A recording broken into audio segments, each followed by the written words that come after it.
I got to ask you this now, because this is a good intro. I'm fascinated with the Hells Angels for one reason, basically. And in sitting down with George, you're right out there in the open with the Hells Angels. You have charters, you're a club, you go through the whole thing.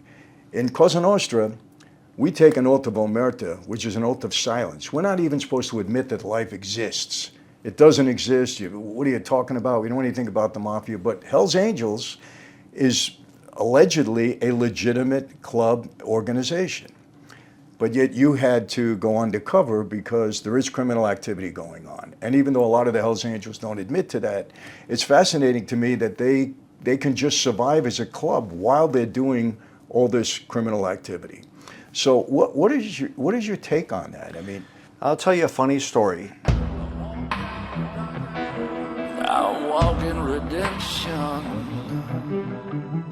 Hey everyone, welcome to another Sit Down with Michael Franzese. Hope everybody is doing well. Everything is very good, very blessed on this end. As always, we give all the praise, honor, glory, and thanksgiving to our God for that. Man, the weather's been beautiful in Southern California. So great to be back here. I was in LA for a couple of days this week. Not great. I love Orange County, I love Newport Beach. Wonderful out here. People mind their business. They just try to have a good time and enjoy themselves.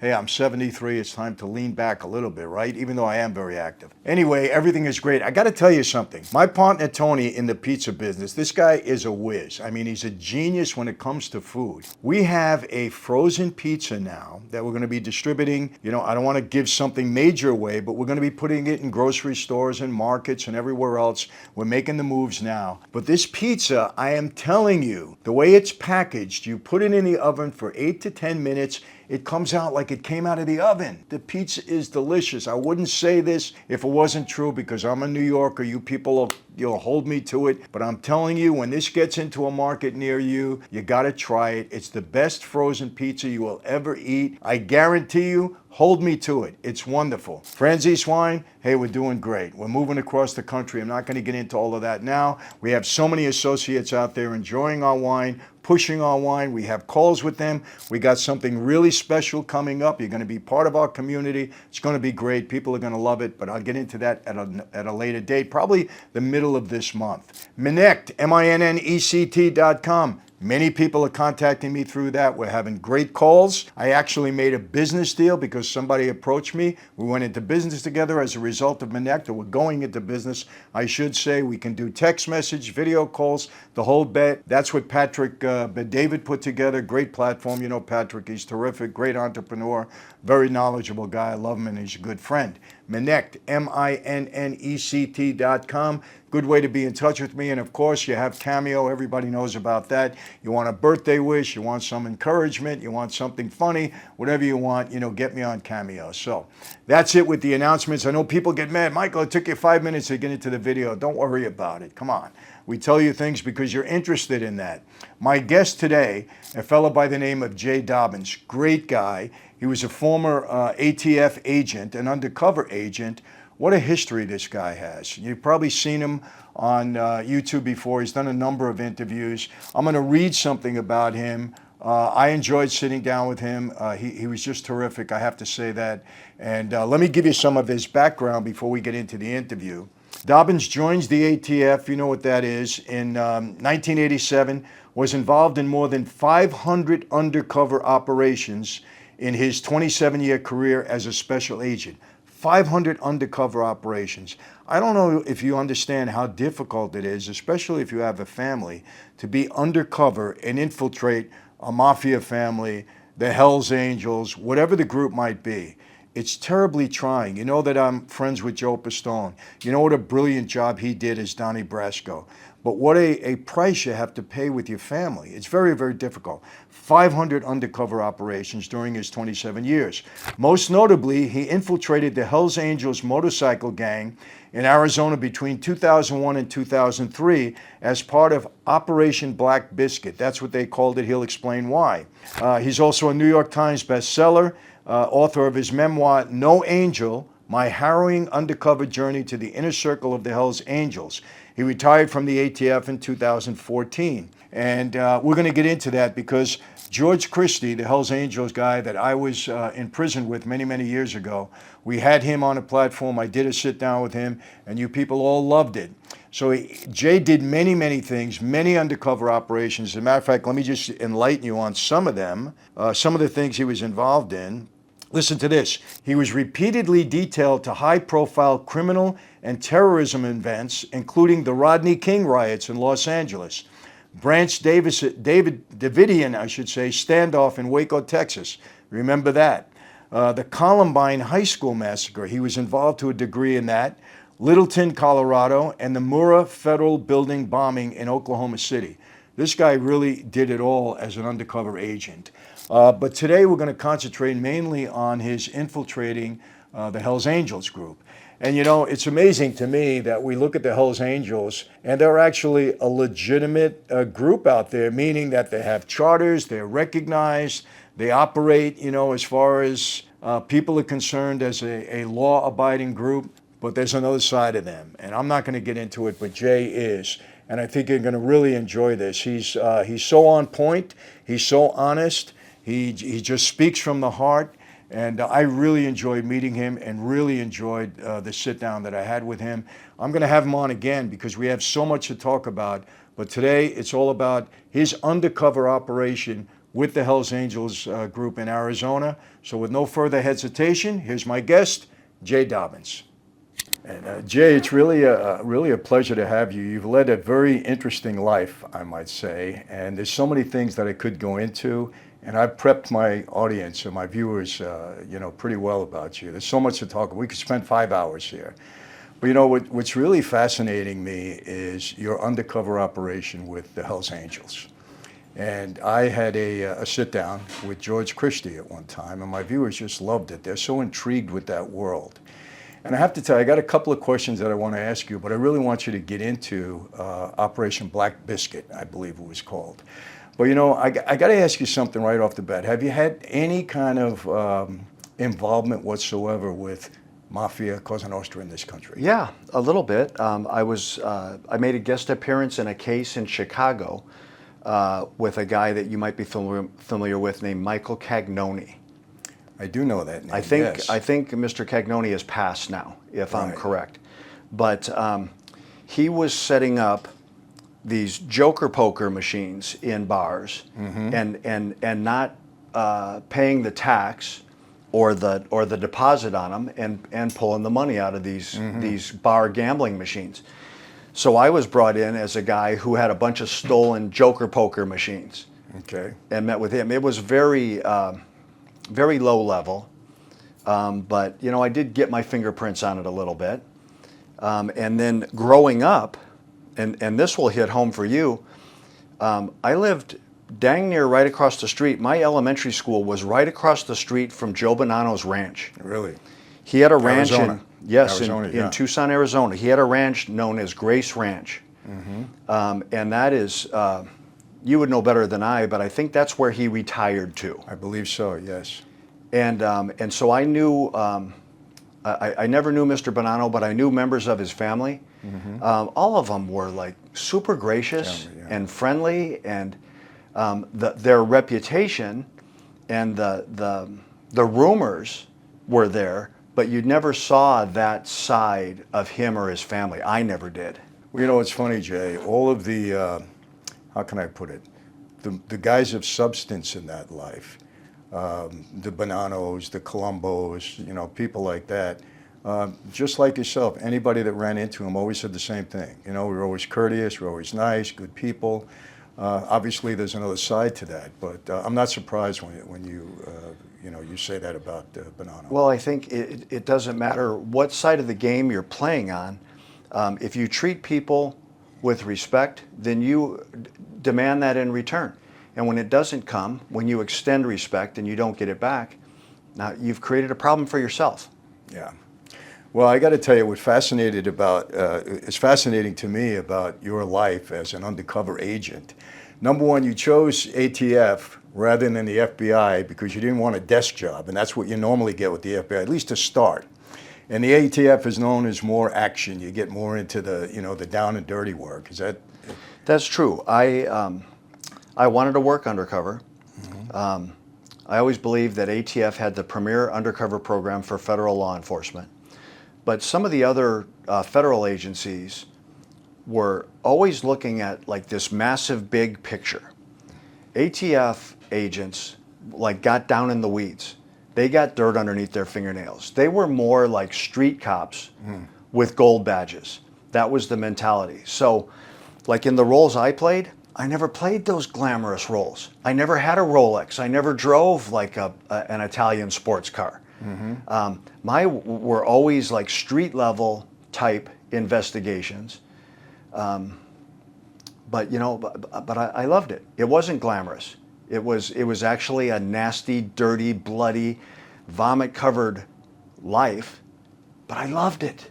I loved what I was doing. Well, I got to tell you, I had a couple of undercover investigations on me, but what fascinated me later on is Joe Pistone, someone that you know, Donnie Brasco. He and I now become good friends. But when I looked at what Joe did, and I'm sure this applies to you also, he really put himself in danger just about every day. He was undercover for 6 years. Had anybody at any point in time recognized or did their research or found out what was going on, I mean, he was in jeopardy. And I'm sure your situation, with the Hells Angels, which I want to get into, was the same. So you have to have a certain mentality, realizing that at any point in time, you're walking into a dangerous situation. Well, Joe's a very good friend of mine, a mentor of mine.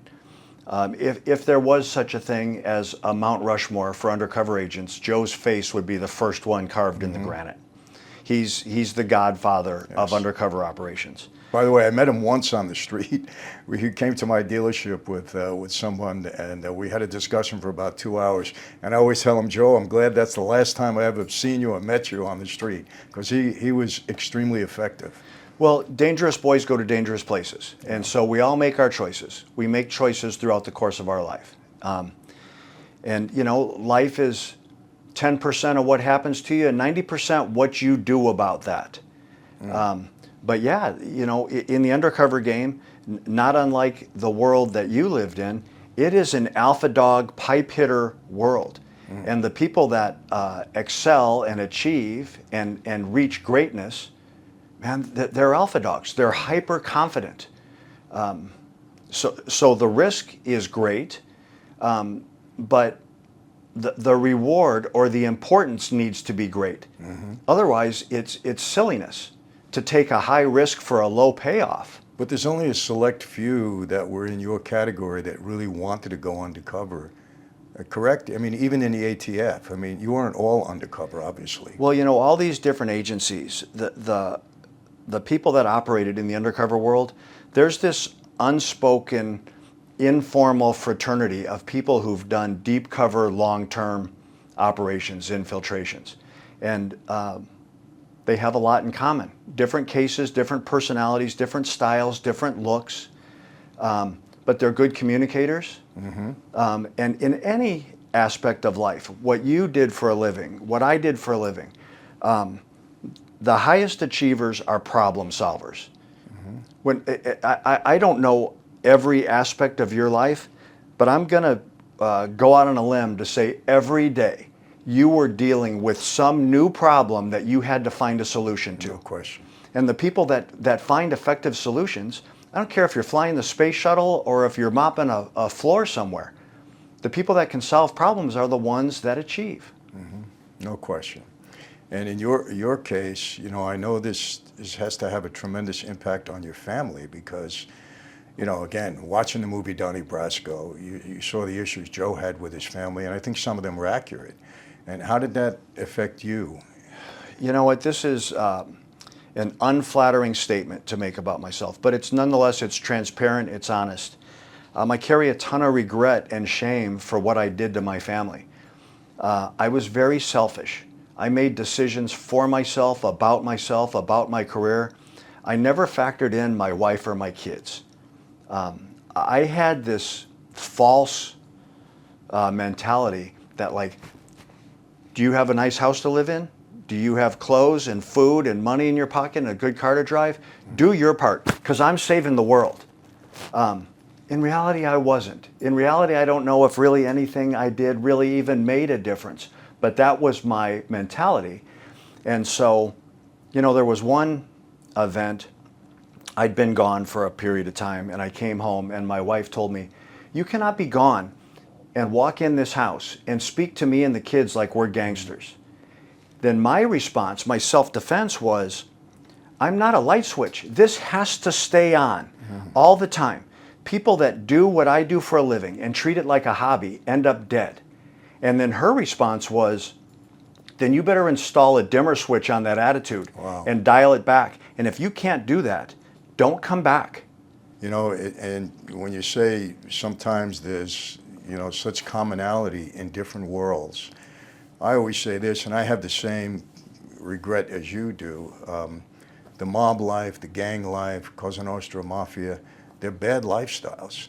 And the reason being, and I don't call all the guys bad, Jay, I was one of them. And it's, you know, it's the age-old thing, why do good people do bad things? You know, we can get into all of that, but, you know, I don't know any family of any member of that life, including my own, and not my wife and kids, I've been able to spare them, was one of the reasons why I walked away. But I don't know any family that hasn't been devastated as a result of membership in that life. So I would assume that being undercover, you're right, you have to be that way all the time. You can't turn it on and off. That would be dangerous. There was a point in time after the Hells Angels case ended, and we were getting flooded with death and violence threats. And the threats extended to my family. They extended to my wife and to my kids. In the summer of 2008, my house was burned to the ground by arsonists. Now, And so, this was after the investigation was over? Which we're after gonna get into. after the Hells Angels learned that Jay Davis, Jay Bird, the gun runner, debt collector, was actually Jay Dobbins, an ATF agent, then the threats started flooding in. So my house gets burned down after a series of these events, and I'm like sitting at my house, and it's still smoldering.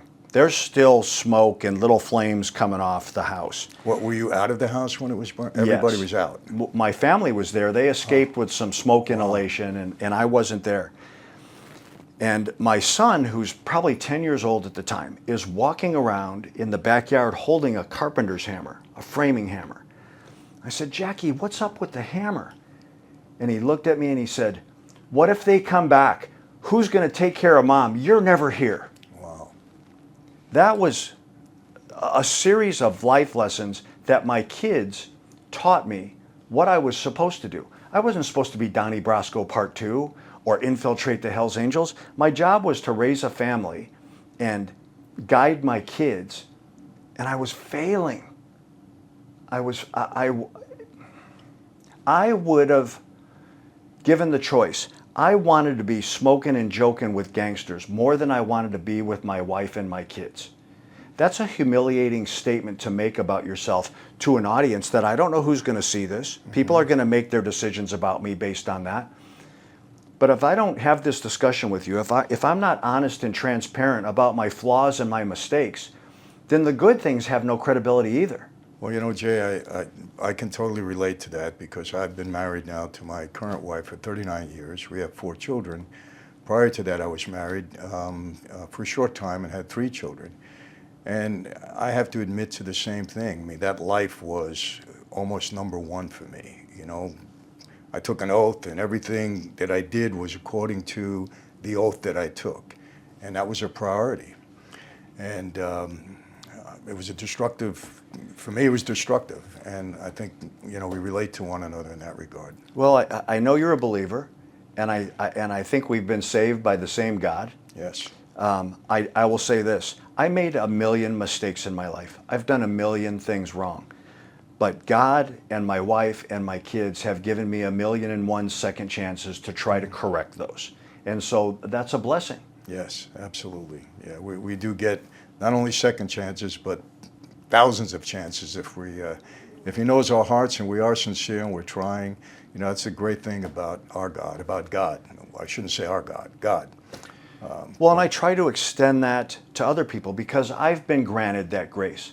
So if I want a second chance, or my millionth second chance. If I want forgiveness, then you have to give it. If you're gonna, it's not a one-way street. Right.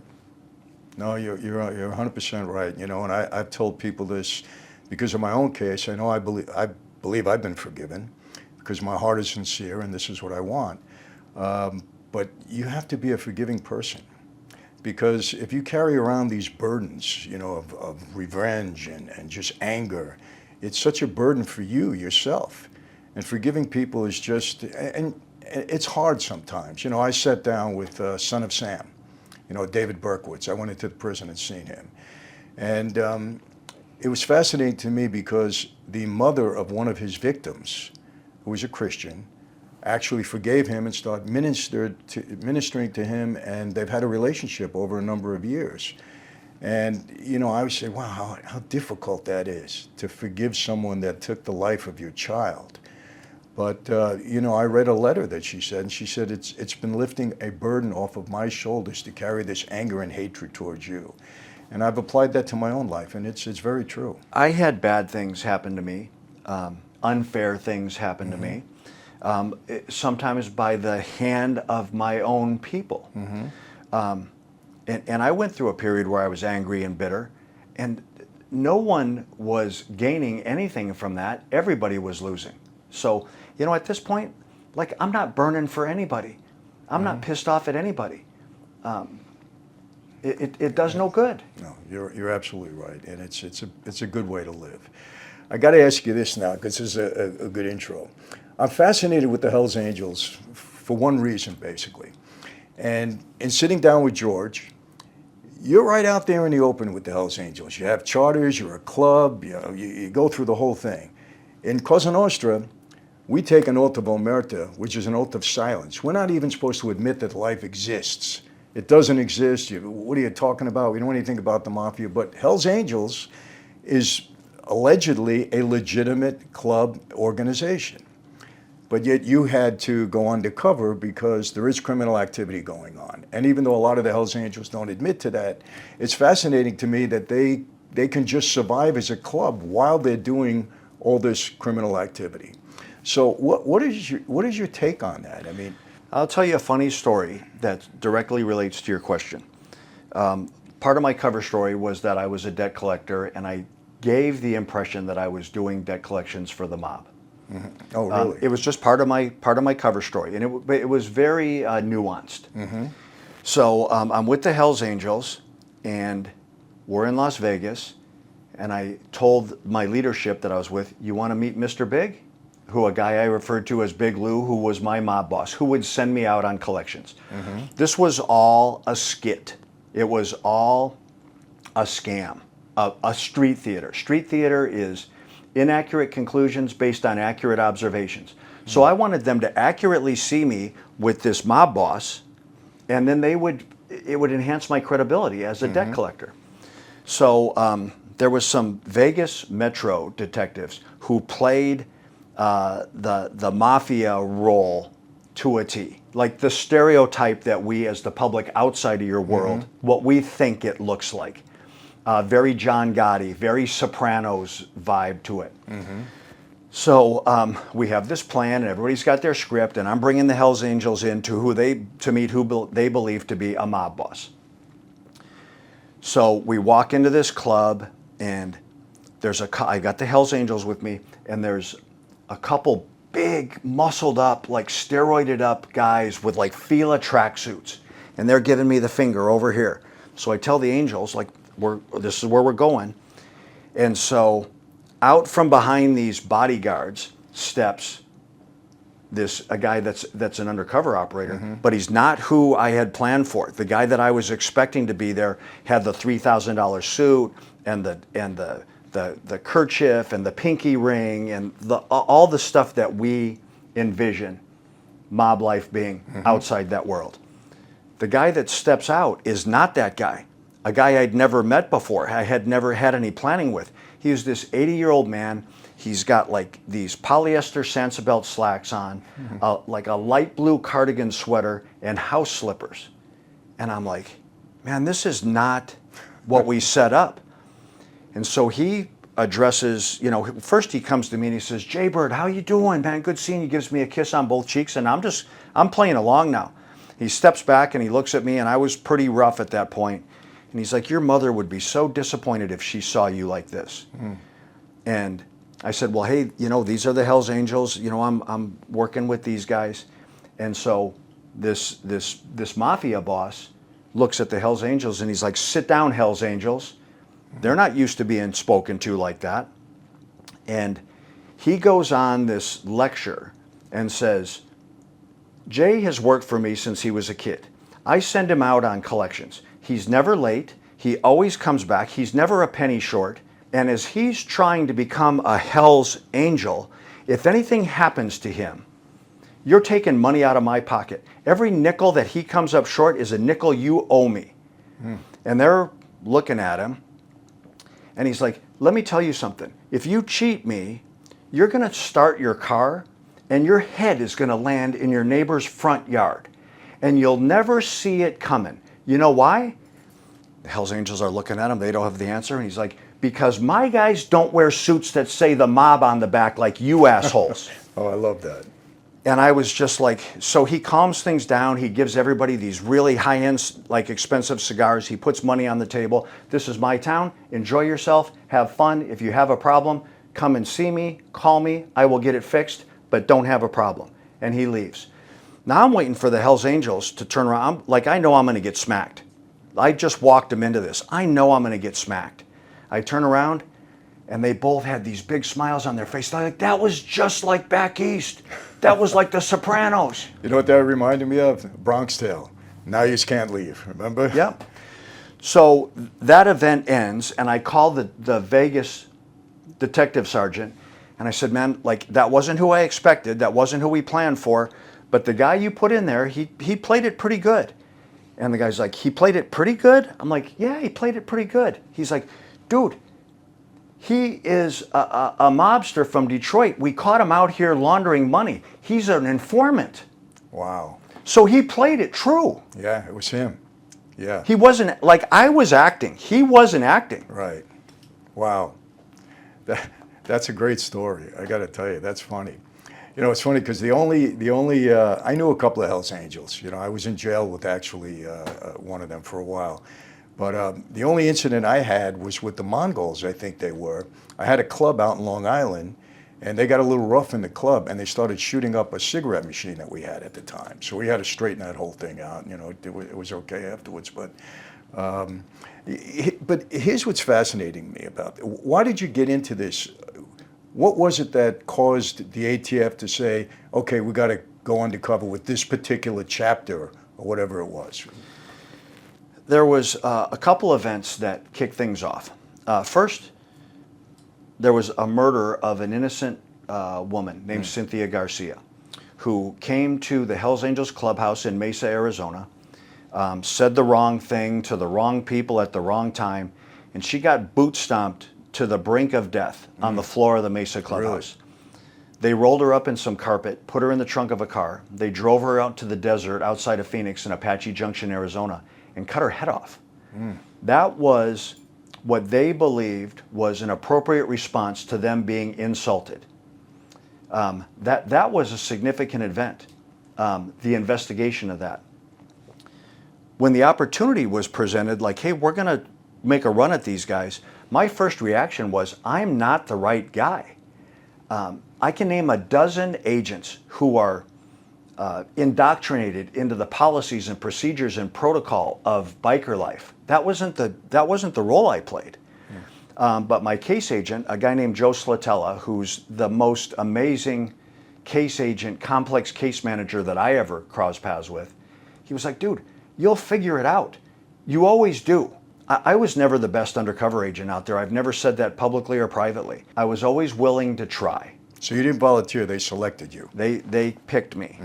And so in my research, trying to catch up with who's who in the zoo, what are these guys are about, the one thing that kept standing out to me is that they will kill their own if they feel compromised or betrayed. They had a long-standing history of it. And that kept jumping out at me. So going back to what you were saying with Joe for this extended period of time, and every day was a risk.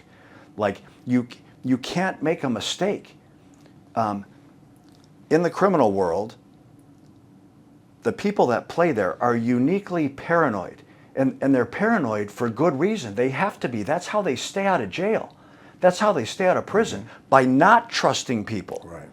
So the objective is like, how do you gain trust? And then trust ultimately turns into loyalty. Sometimes it turns into love.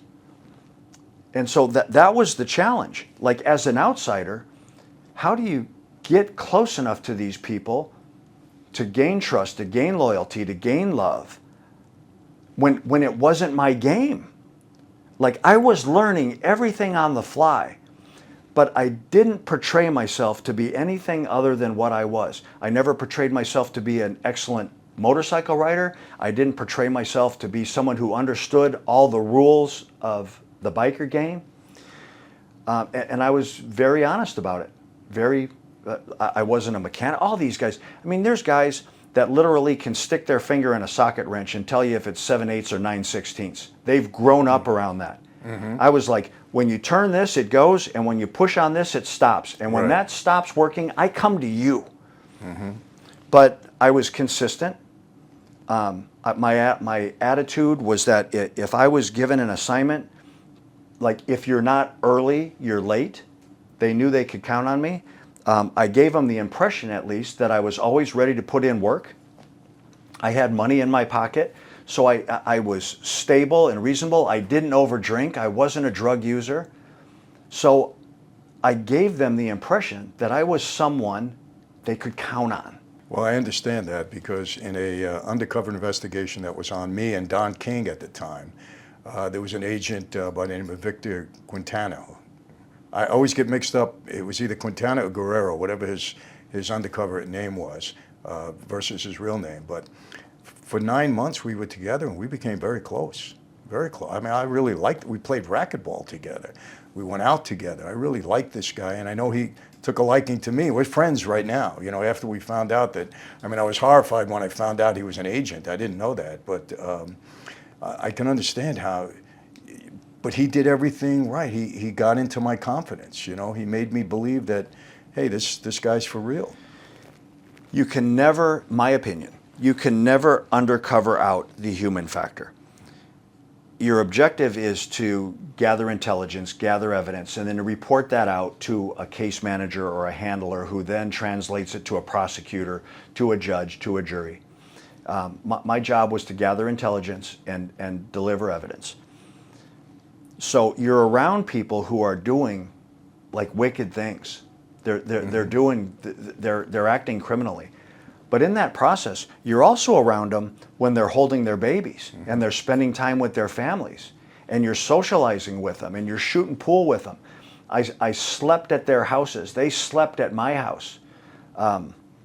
Like when no one called, when the phone didn't ring, I had gangsters calling me on holidays saying, I know you're by yourself, come and hang out with me. So you see this side of people who are doing at times despicable things, but you see the good side of them too. So how conflicting is that for you when the time comes when you have to, you know, make the decision, hey, I'm doing my job, and even though I like you and we become close and I respect you, or and I see how you are with your family, but I have a job to do. God does not build us to inherently, naturally deceive people and then betray people, betray that trust that you've built. You know, there was a guy that was arrested in the Hells Angels case, and the case comes down, and then I expose myself to him like, look, man, I'm an ATF agent. He said, you're an ATF agent? And he's looking at me and he said, I've been with you for 2 years. That's the first true statement you've ever made to me. Wow. Did that hurt? It's unnatural. You can't feel good about it on the human element. But like I justified it to myself, I have a job to do. And everybody who's in this game understands that there's two sides to the coin. And so anybody who's out there doing anything of significance criminally, like not only then, but now, they're being looked at, like by a federal, state, or local agency. There's historical cases being built, predicate offenses being stacked up to build RICOs and continuing criminal enterprise cases. There's surveillance being conducted, human surveillance, electronic surveillance, wiretaps, hard wires. There's the recruitment of informants, unwitting and witting informants. There's infiltration attempts. If you're out in what law enforcement perceives to be breaking the law, especially if you're being violent, someone's on your jock, and everybody knows that. Right. That's not a secret. Yeah, I know. In speaking to Joe, because I asked him, I knew Sonny Black and I knew Lefty, the two guys that he was most involved with, and Sonny Black, as a result of that undercover investigation, got killed. And I said, Joe, how did you feel? And he didn't feel good about that, obviously. But again, you always have to say, I have a job to do, and I'm doing the right thing, and this is what I signed up for, but it's still got to be tough. Well, you knowing Joe, his mentality matches what I said. His job, like he wasn't out there to get anybody killed. No. The opposite. He was out there to gather intelligence, gather evidence, gather information, and report it out.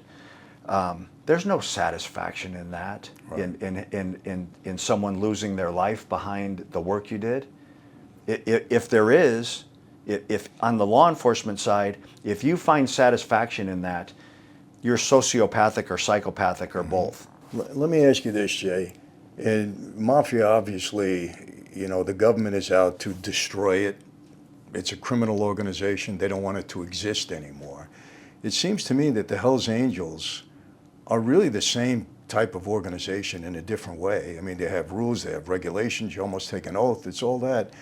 But they're chartered, they're out there, they ride their bikes. How do they let it exist? What's the thought process behind letting the Hells Angels as an organization nationwide even exist if they know undercover that it's basically a criminal organization?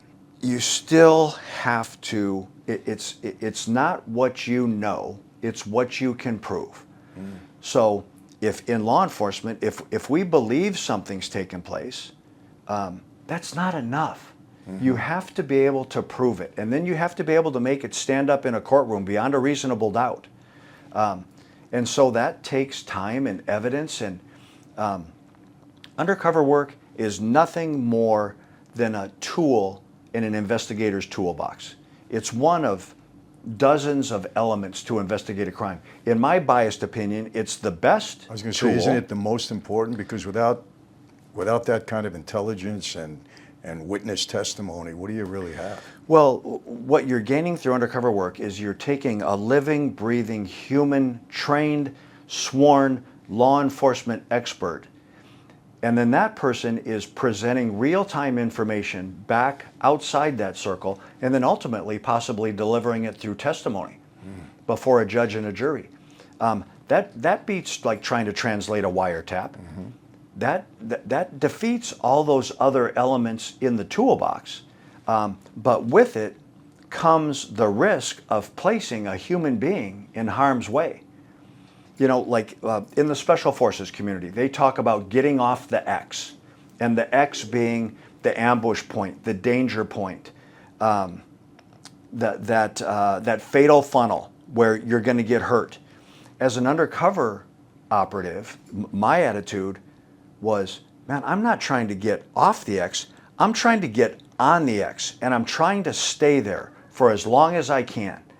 So you do that with flamboyance and how you conduct yourself, how you treat people, because you'll get knocked off the X if you're not good at what you do. What if, how did Black Biscuit, why was it Operation Black Biscuit? There's so many eyeballs on a major operation in the law enforcement world, from the Department of Justice down through the agencies and then above the Department of Justice. Sometimes these go, to the intelligence communities, to the White House.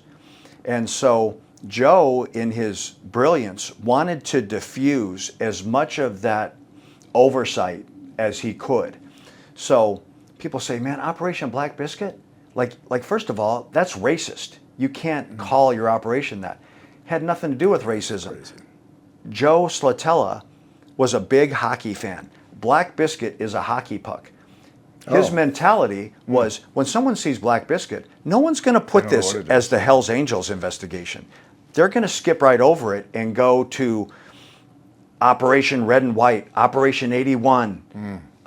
That's what they're looking for. So it was intended to kind of diffuse that scrutiny. And avoid the bureaucracy jumping in at every moment. Which is massive. I can imagine. Massive. So let me ask you this. What is the steps that you have to take? Cosa Nostra, we come in, we're an associate. We have to be proposed into that life. And from that point in time, we have to prove ourselves. We have to do certain things before we can take the oath.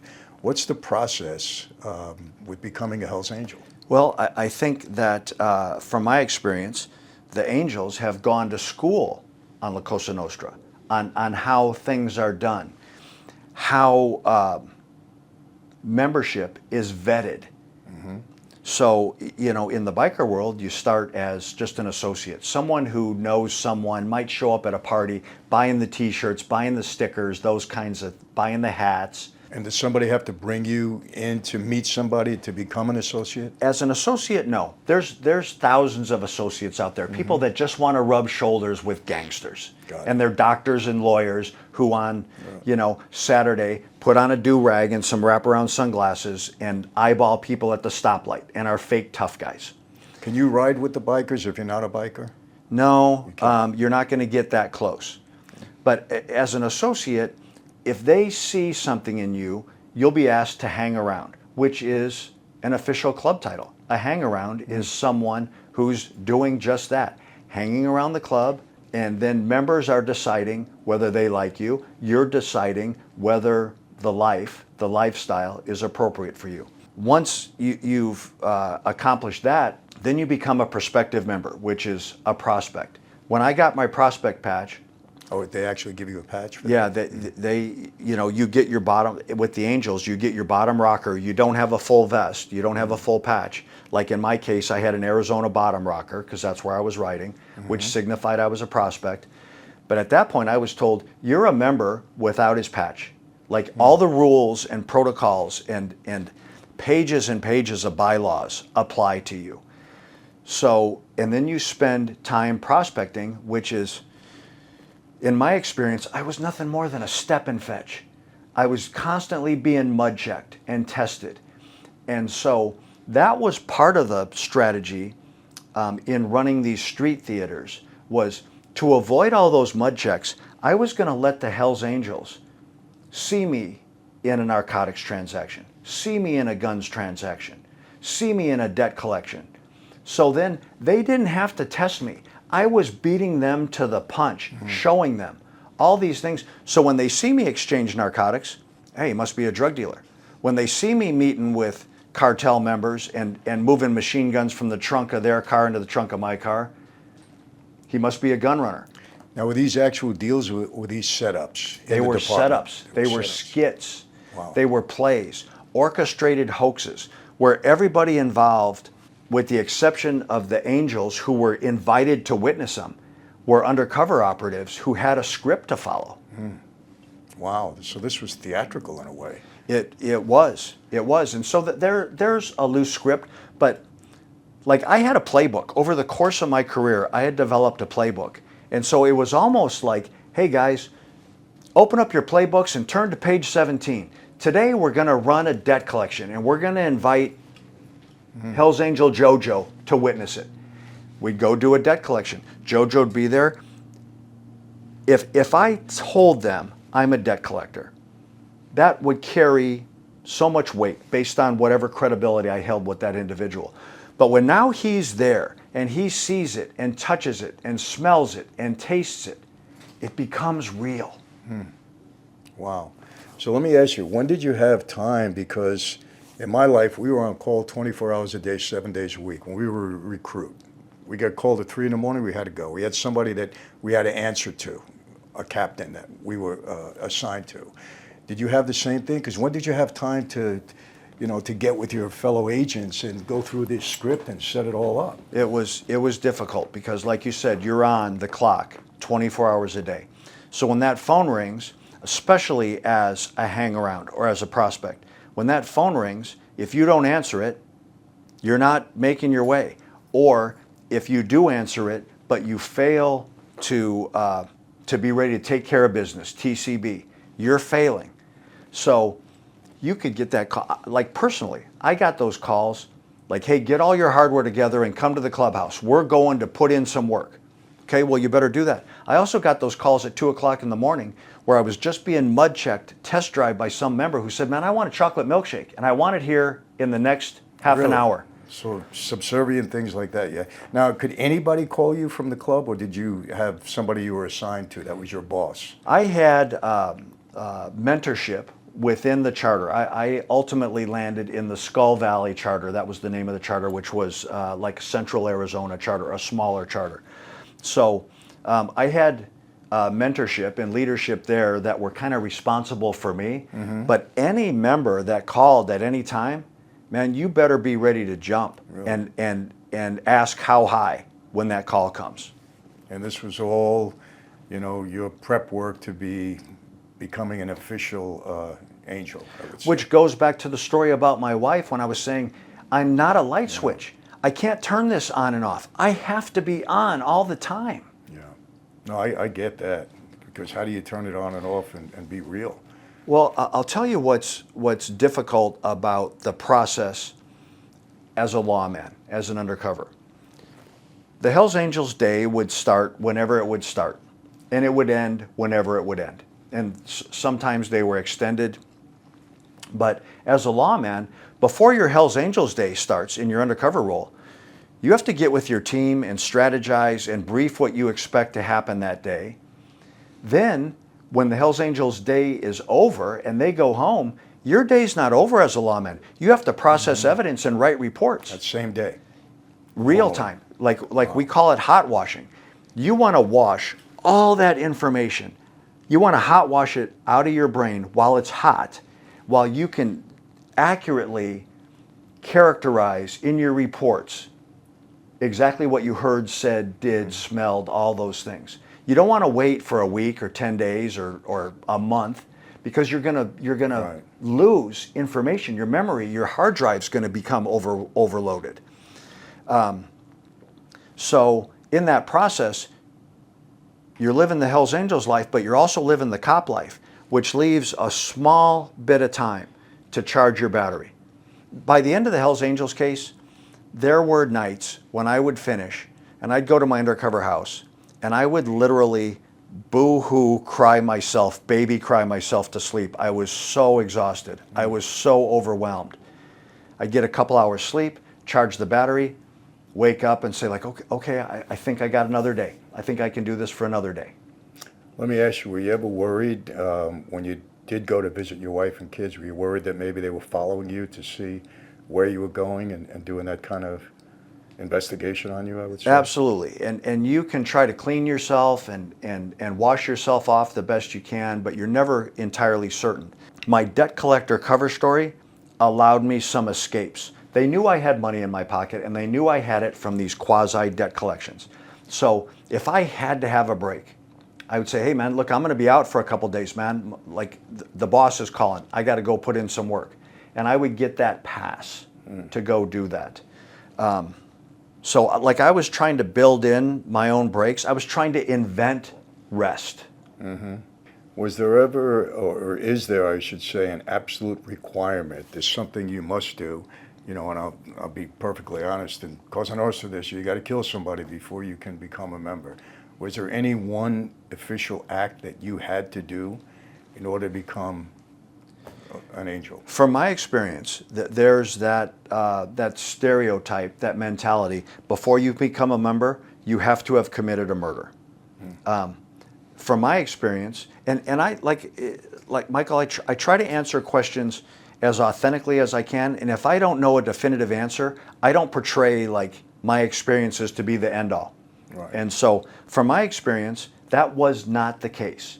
But what put me over the top was the fact that they did believe that I committed a murder. What they didn't understand at that time is that the murder that they believed I committed was another street theater fabricated hoax ruse. We set up from day one. I was being told by the Hells Angels leadership, it's our job to kill Mongols. That's what we do. They were in this long-standing bloodbath war. They really did hate each other. I can say from the Hells Angels perspective and from the people that I was involved with and that were mentoring me, 100%. 100%. I was being told constantly, it's your job to kill Mongols. I put that information in my back pocket. The case is coming to an end. And I go to the leadership of the Hells Angels and said, there's a Mongol in Mexico. You guys know I got contacts down there from my gun running. And I feel like I need to go down there and kill this guy. There was no trepidation. Here's the gun. They provided me the gun with the instructions. Shoot him in the mouth, shoot him in the eye, shoot him in the ear, scramble his eggs. Make sure that you hit him somewhere where that round can easily penetrate his skull and scramble his eggs. So we go out, we dig a shallow grave. This is, again, the whole, your teammates, so Yes, to sir. speak. Yes. Yes. We dig a shallow grave. We have a victim who was a member of our task force. We put a Mongol vest on his back, which had been seized in a previous ATF investigation. Billy Queen had infiltrated the Mongols. And so there was evidence seized from that case. So we had a seized Mongol vest. We put it on our victim. We duct taped his hands and his feet. We put him face down in this shallow grave, beat him with a baseball bat and popped him with the gun, with the pistol that I was given by the Angels. But what we did is we had a homicide detective who used cow blood and cow parts from the butcher shop to create the illusion that this guy had been beaten with a baseball bat and headshot. Wow. Took pictures of it, cut the vest off his back, took the pictures and the bloody vest back to the Angels, and then told them the story. Did they require you to photograph it? Did they want proof? They didn't. There was no demand that I come back with some kind of proof of the murder, but having physical evidence presented to them was going to be much more powerful than me telling them a story. You know, in my mind, gosh, I'm trying to think of my life. If somebody would have brought me back photos and everything, I would have got suspicious at that point. I said, why are you going to this extent, you know? That would have been a red flag for me. And was it for them? I think it was. After the fact, statements I heard, once they processed this overwhelming situation that was presented to them, they were like, man, like something doesn't smell right, right? And so that like we created our own problems in that, with that ruse. But nonetheless, my job at that point was to sell a murder to murderers. So I had a undercover partner with me, and I had called him to this trailer that we were living in, and I said, hey, look, we gotta talk, man. I gotta show you guys something. So the Hells Angels show up, and I hear the motorcycle showing up outside the trailer, and I can hear the boots crunching on the gravel coming up to the trailer. And I told my partner, do not let any of these guys stand behind you. Do not let them get a shot on the back of our head, because my mentality was exactly what you said. I wasn't convinced they were going to embrace us and believe this. I had at least the thought that they are going to say, we've just been implicated in a murder. Yeah. And like you, Jay, now you're the weak link. We're going to eliminate the weak link. That's what I'm thinking. And plus you created evidence and photographs and everything. That would have been right away. I would have said, oh, something's wrong here. No doubt. So they did get a little suspicious at that point. Well, the case, in essence, came to the end at that point. I was my own worst enemy in playing these street theater skits over the top. ATF's management, the executives, were like, dude, you went a step too far. You're going to revive this gang war. Like, do you think that the word's going to get out and the Mongols are going to say, hey, man, the Hells Angels killed one of our guys in Mexico? Like I didn't have all the questions answered.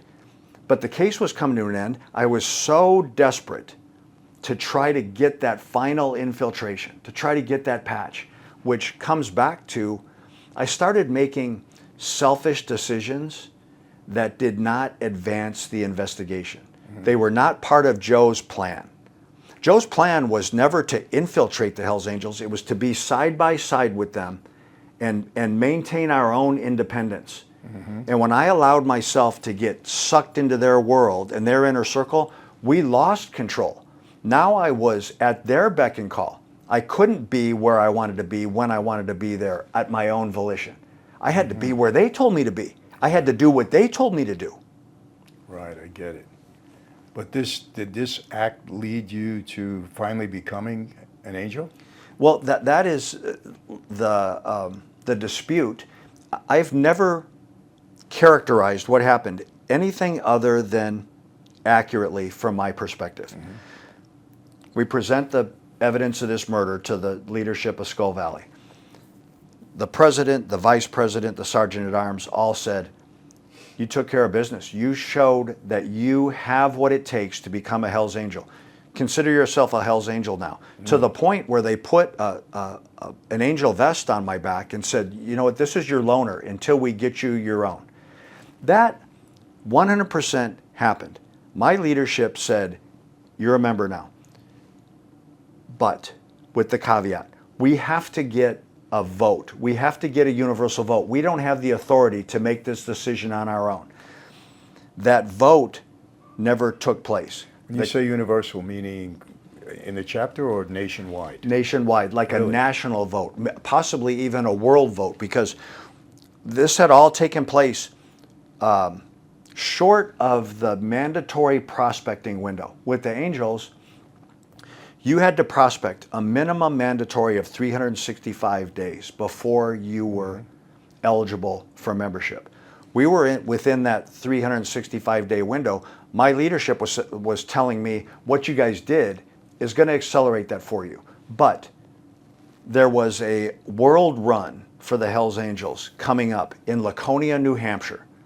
So I was being told, hey, conduct yourself like you're a Hells Angel for right now, but it's not official until we go to Laconia and present your story to, like, who made the vote on that? I don't know. We never got it that far. So that's like a national meeting of all the leaders of the Angels, or all the Angels? It was a USA run, but I believe it was also a world run, which meant like members and leadership from Europe and from all these other international charters were going to be there as well. You know, it's amazing to me how they could operate right out in the public like that, like it's a totally legitimate organization, and yet, you know, undercover operations prove differently. But it's amazing. So, in essence, your chapter told you that you're officially a Hells Angel. Did you have to take an oath, or was there a ceremony or anything official? There, not at least from my understanding, not the process that you went through in your life. Like I have one man's perspective of what happened. That Right. did not happen to me. Got it. Does that happen? Is that part of it? There might be someone who says, yes, absolutely that happens, or no, that's not how we handle our business. I can't answer that. Yeah, if I remember, George, there wasn't any official, you know, hey, you got your jacket, you earned it, and that's it. If that's what I recall, you know. Curiously, women. What's the role of women? Is there a role for women in that? There is, and there's an important role, and there's various tiers. Women have various tiers within the organization. At the top of the tier is a member's wife, the old lady, or the girlfriend, someone that's basically protected and insulated through their association with whoever that member is. Then there's like a kind of a mid-tier that's like probably treated with some more dignity. And then there's a lower tier that like they simply want to be associated with the Hells Angels, and they're pretty much willing to do whatever, whenever, however, with whoever to maintain that status. So one of the problems I had is that in the opening of our investigation, like there was, you know, some of these mid and lower tiered women throwing themselves at me, and like I don't feel like I'm a charming guy. I'm definitely not a handsome guy, but I was fresh meat. I was someone who, if they could get their claws in me, could elevate their own status. And so when you're constantly denying the advances of these women in that world, like that causes its own suspicion. Sure. Like, hey man, like how many times are you gonna say no? I don't care if you're married. I don't care if you got a girlfriend. No one's gonna find out. Right. Like why aren't you participating with these women? How did you To deal try with to that? solve that, we brought in a female undercover agent that played the role of my girlfriend. And initially, her job was to help diffuse that, to help diffuse the distraction that the women were creating. What she did, though, is she was so dang good at her job that she wasn't just arm candy. She wasn't just someone to drag around to parties and go fetch drinks for me. She was elevated herself to where she was becoming influential. She was doing her own deals. She was buying drugs. She was exchanging firearms. She was at all the parties. She was present with me. She was street smart. She was reliable, consistent. The best thing about Jenna was that she was fearless. She was this woman going into this man's world, and she was told when we recruited her, man, you're a minnow in the shark tank, man. You're going to get eaten alive in this world. And she was like, just let me try. She was absolutely fearless. She was an alpha dog, man. She was a pipe hitter. Man, this chick had big balls. And being that she was your girlfriend, nobody could mess with her or touch her, or You know, she wasn't fair game for everybody else. There was plays made to her, like, hey, you're running with this guy. He's a nobody. If you were me, like, I can elevate your status. But like, you know, she wasn't going to let that happen. Right. Were they privy to things that were going on, or were they shielded? They weren't allowed to know certain things, or they were just brought in like anybody else? The women? Yeah. Some knew, maybe not all the nuts and bolts of what was happening, but some knew a lot and had a lot of understanding, and some of them had grown up in club life and were just indoctrinated to how things are, and some of it is like, don't ask questions. Like, there are certain things you don't want to know, so don't ask. Got it. Okay, so the investigation basically comes to a close. Was it successful? Were there indictments? Did people go to jail? We indicted, I think, 55. We had 55 defendants. 16 were on RICO As you charges. say, RICO probably. Of those 55, not all of them were Hells Angels members. There was associates and some periphery people. And this is where the government is at times their own worst enemy. The infighting on how to present that case, how to take that case into the courtroom. As you know, anybody who's charged with a crime in the United States is entitled to discovery. Like as the defendant, Right. You're allowed to read the government's reports. You're allowed to know who's going to testify against you. You're allowed to see the evidence. Well, there was other ongoing investigations. So when the defense demanded discovery, they demanded everything. The agency's position was like we don't want to compromise these other investigations. So they limited the discovery, and then with limited discovery, the government was forced to start reducing some charges, Plea dismissing agreements. charges, entering into plea agreements. So from the outside looking in, the thought was, this is an undercover-driven case. Why are they dismissing charges? Why are they reducing charges? It's because their undercovers were compromised. That was a reasonable Sure. conclusion to arrive yeah. at. The truth is that the government could not agree and cooperate with itself as to how to move forward. and we cut our own throat. Well, that happens quite often, as we know. Black Biscuit is every bit as prosecutable and winnable today as it was 20 years ago, based on testimony, evidence, all those things that would be presented at a trial. But we didn't get a chance to present all those things. I get it. Did you ever wear a wire? Yeah, I did. You did? I did. That's got to be nerve-wracking. Thousands of hours of criminal conversation, audio and videotaped, were available for the trial. There were times when I didn't wear a wire. There were times when, and we leave that to the decision of the operative who's got to strap that on. But there were times when I'm like, man, like I do not feel comfortable about having a bug on me today. Not today. Yeah. Man, you know what? And there was times when I got patted down, I got stripped down for a wire. And that is the worst answer an undercover can have is, I don't know. You better know. You better know what's on your person. You better know what's in your car, on your motorcycle. You better have an explanation for where you were and where you were going. I don't know doesn't fly. If you get caught with a bug on you, what is your answer? It surely is, I don't know. Yeah, you do know. Yeah. No, that's got to be. I even asked Joe about that. You got to be concerned because anytime a random strip search, and the one thing that I admire about undercover agents that have a successful operation, and I'll give you an example. Sammy Gravano one time got upset with me because he said, "You're friends with Joe Pistone." I said, "Yeah, I am." I said, "Joe's a good guy. We've worked together on certain things after the fact." Well, how could you do that? He put all these guys away, and I said, "Listen, he did his job better than we did ours. What are you mad at him for? That was his job. He did his job and he did it well. You can't get mad at him. That's the side that he was on."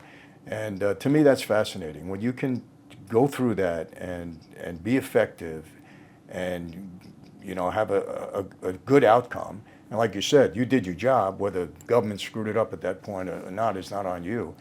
But it's fascinating. My viewers are going to really enjoy. I could speak to you for another 2 or 3 hours. I'll say this, and I think this goes to at least the people I'm familiar with. I never set out to humiliate anybody. I never set out to embarrass anybody, and it was never personal. I never identified some suspect and I said, I'm going to make sure this guy goes to prison for life. That was never my objective.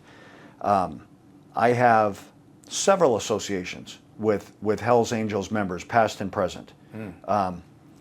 And they have kind of said in so many words what you just said. Yeah. Is that like you had a job to do? I've had Hell's Angels tell me face to face, I don't like you, I don't like what you did, I don't like how you did it, I don't think that deception and undercover work should be allowed, I think it's unconstitutional, but you were good at what you did. Yeah.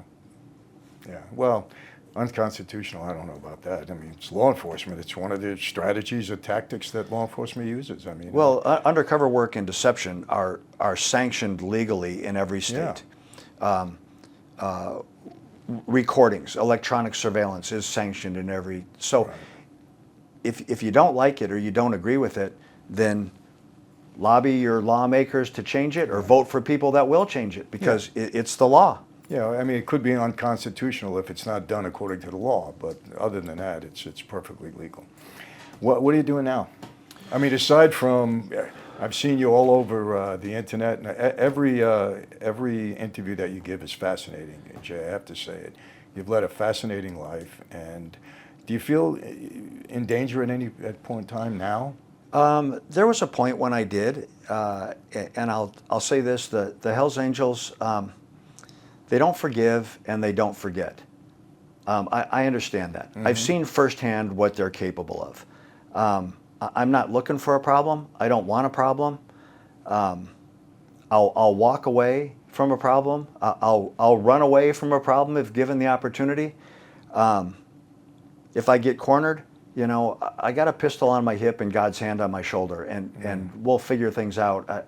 I actually think that the Hells Angels have so many more and bigger problems to worry about than me. If I put myself in a bad situation, if I put myself in the wrong environment, around the wrong people, there'd be a heavy price to pay. I'd try not to do that. You know, it's amazing that you said that, because people have asked me the same thing. Michael, you walked away from your life, you know, do you feel threatened in any way?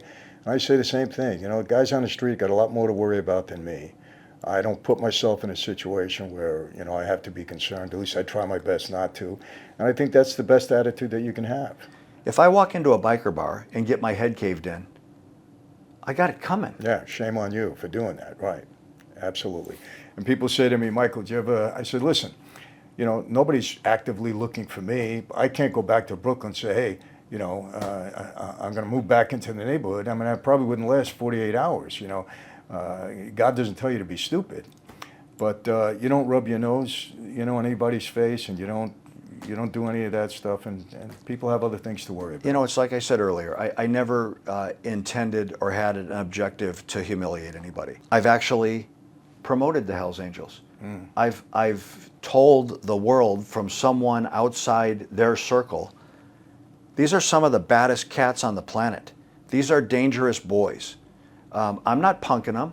I'm not humiliating them. I'm not minimizing them or reducing them. I'm telling the world, honestly, man, like, you better step lightly around these dudes. Well, Jay, you've had a fascinating life. You wrote a book. I didn't read it. I'll be honest with you. I just learned about it recently. But, you know, I've heard people that have read it, because I did some inquiry, and I heard it was fascinating. I mean, it's the whole story, pretty much. It is. I've actually written 2 books. I wrote a book, No Angel, my harrowing undercover journey to the inner circle of the Hells Angels, which is basically that Hells Angels investigation story. To be honest with you, the Hells Angels case, that was not the best or the most important case that I worked on. It got a lot of attention because of who it was conducted against, and the glamour and the myth and the Americana of the Hells Angels drew attention to that case. I wrote a second book called Catching Hell, which talks about some of those cases that led up to the Hells Angels case, and then some of the aftermath coming out of it. And so, and weren't you involved in some like 500 investigations, pretty much? Yeah, over the course some of my very career. high-profile ones. Yeah, over the course of my career, I was involved in. I think 500 is actually. I mean, that's a number that I landed on, but I think that's probably a conservative number. Really. But yeah, I worked on cases that, at least in my opinion, were much more important, much more consequential to society than the Hells Angels case. You know, and the truth be told, talking about threats and retaliation and vendettas, I did the best I could. The truth is, the Hells Angels ran right over the top of me and kept going. Jay Dobbins, our task force, Operation Black Biscuit, it was a speed bump in the history of the Hells Angels that they barely hit the brakes for. They're bigger and better and stronger and faster than they were when I investigated them. I did the best I could, and it had limited success. Well, Jay, I'll say this. You led a fascinating life, and, you know, I think we all appreciate the contributions that you made. I mean, very, very important. I know some of I think you were involved in Waco, too, Rodney King, and all these very high-profile, you know, incidents or issues that took place. You know, Michael, I'll tell you the one that, and I did not have a big hand in this, but I responded to the Columbine High School massacre. Wow. And I was at Columbine High School the night of the shooting, of the massacre, and a lot of the battle damage took place in the library. There's dead kids on the floor, and there's pools of blood in the library. What impacted me was I went into the cafeteria, and on the cafeteria were these propane tanks with pipe bombs strapped to them that failed to detonate. And around these bombs were backpacks. These kids who came to school that day just to go to school, just to be kids, were shucking their backpacks off and running for their lives. And the thought of those babies trying to escape that massacre, like, my DNA changed that day. It's like, how dare you do that to these innocent babies? My DNA, like, and my attitude towards the world changed that day. Seeing that. Oh, I can imagine. You know, Jay, maybe we do this again because there's so many other interesting, tragic cases that you were involved in.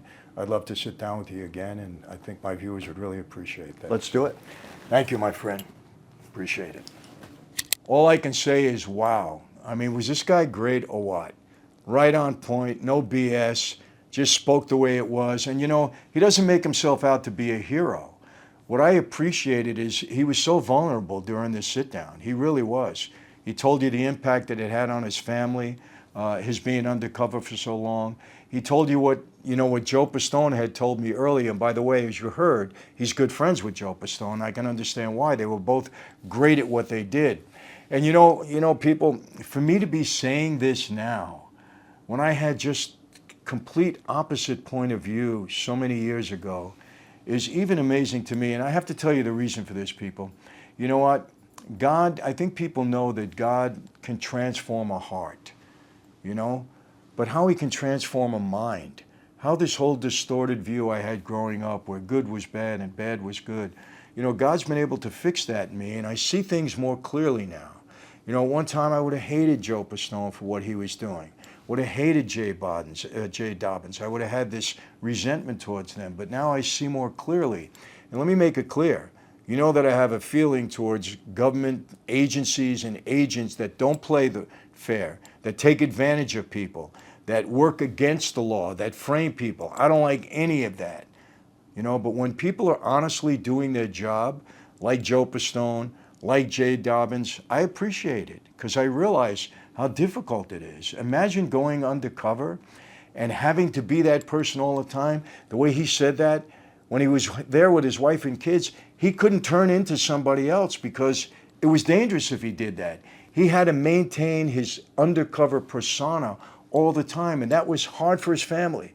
You heard what he said about his wife. You know, this is difficult stuff. And Joe Pistone went through the same thing. I mean, Joe was undercover for 6 years. Think about that, 6 years. Anytime he walked in, and the same with Jay, anytime they walked in and somebody would have suspected or found out what they were really all about, it would have been very dangerous. And look at Jay, they blew up his house. Blew up his house. I mean, so these people are taking a real risk, and there's something different about them. There's something inside of them.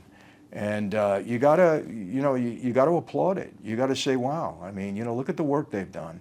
And let me tell you this, people, from being on the street all those years, you can have surveillance, you can have high-tech surveillance, you can have recordings, you can have all of that. But without witnesses, without testimony, it's very hard to get convictions. So when these people do go undercover and they do infiltrate these groups, and I know this, I had a big undercover operation on me, myself and Don King. When they go through this, it's tough, but it's valuable to law enforcement. And as long as they do it right and they play by the rules, you got to applaud them for it. It's an investigative tool that's necessary out there to protect the masses. It really is. So I thought it was a great interview. I hope you feel the same. And like I said, I'm going to invite Jay back. We're going to talk about some of the other undercover operations that he's been involved in. And we'll take it from there. So I hope you enjoyed it. That's it for today. How do I always leave you? Same way. Be safe. Be healthy. God bless each and every one of you. And people, when I say that, I mean it. And God bless America. I got to start including that right now. And yes, God willing, I'll see you all next time. Take care.